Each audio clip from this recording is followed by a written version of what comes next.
Olive sector, hello again, Tailspin here. Instead of going through everything again, I'm just gonna point out a few little tips. This planet is 96 degrees, so it's super hot, and only 89 clans can survive on it. I have 158, and they're surviving, and it's orange. The oranges indicate that they're eating supplies. So once I built these factories and I produced enough supplies, my clans stopped dying. If I look back a couple turns, you'll see that they were slowly dying. As soon as I got enough supplies, they stopped dying and they just stayed like that. They won't grow, of course, but so that's why it can be good to build factories or bring supplies to a planet, because then you can overpopulate a planet. But as soon as I take those supplies off, they'll start to die again. Which is actually kind of what I do this turn, is I pick up all the supplies, and I even leave more clans, so they're starting to die again. My goal, I needed those supplies to my next area, but, I'm going to lose a bunch of clans in the process. So that's one cool thing. I also wanted to talk about loading your ships. I am putting 20 Mark 8 torpedoes on my Lokis. I don't think I actually need that. I think I could get away with, I'd have to test it out using a battle simulator, but probably 8, maybe 10. I could do that and be able to destroy a Merlin. So I'm just saying, avoid loading your torpedoes before the ship limit. Like this one here, it's not loaded with torpedoes. It's just moving clans and minerals around. Same with most of my nebulas. They're moving around, but I only have, like this one has 7 torpedoes. Because you need to focus on shipbuilding. You only really load them unless you have to. The same thing with fighters. You can't start producing a ton of fighters before you have enough ships to fight anybody. This turn, I got a nice little surprise in that Jamakin hyper jumped from here, I believe. No, wait, he hyper jumped here, took out a planet, and then he moved to here. I intercepted him with my little Brunhild that wasn't sure had any use left. So I now have a probe, an Evil Empire probe with transwarp drives and X-ray lasers. And the feds, since they make tons of money, are really good at cloning. So I plan to clone a few of those when I get to there. I'd like to suggest that it's a good option to not send your probes, whether you're Evil Empire, Borg, or Rebels with the Falcons. Do not hyper jump them into enemy territory. I mean, maybe to the edge if you want to get a good scan, and then jump out. If you're planning on going in, maybe jump in and minesweep, dark sense. But I find a lot of new players tend to launch, especially the Rebels, because the Rebels have ground attack, the Rebel ground attack.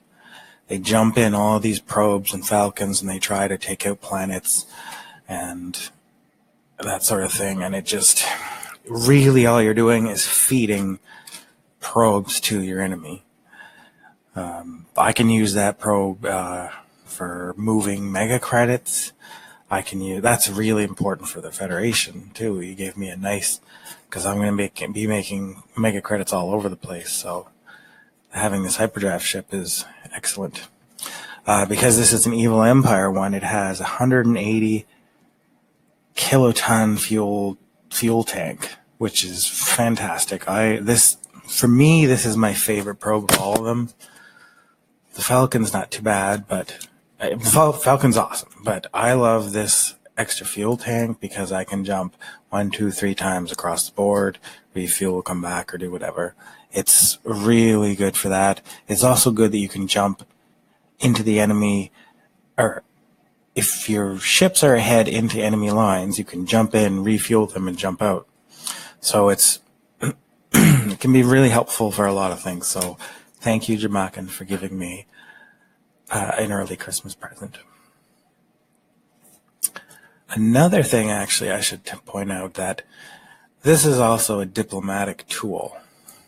So even if I was down here, I could jump across the map, set up a little base here, and work with whoever's over here. So it sort of gives options to influence the whole map, and that is one big thing that the Empire can do.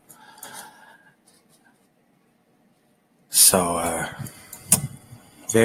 don't send your probes and your Falcons into enemy territory unless you know for certain.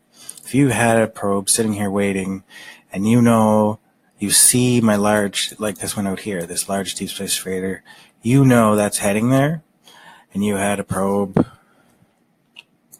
say, here waiting, or on this planet, and you can see me coming, so next you jump in, you might lose the probe, you might give me the probe, but you might also take out the large deep space freighter.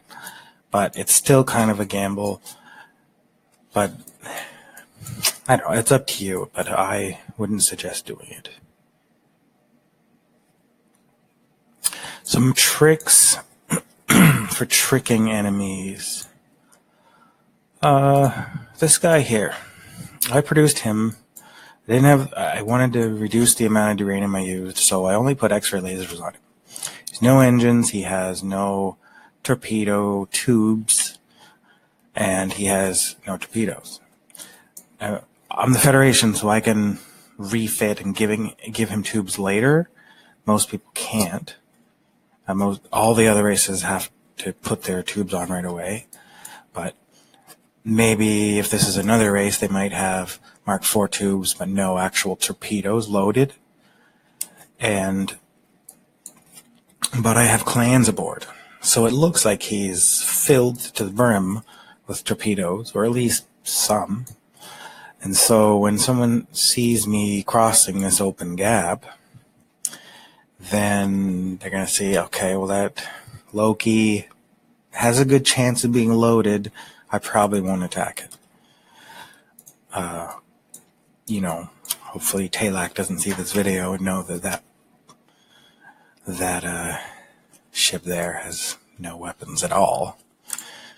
Another thing that this large deep space freighter is doing is I actually plan to send it here, but I have it going this way.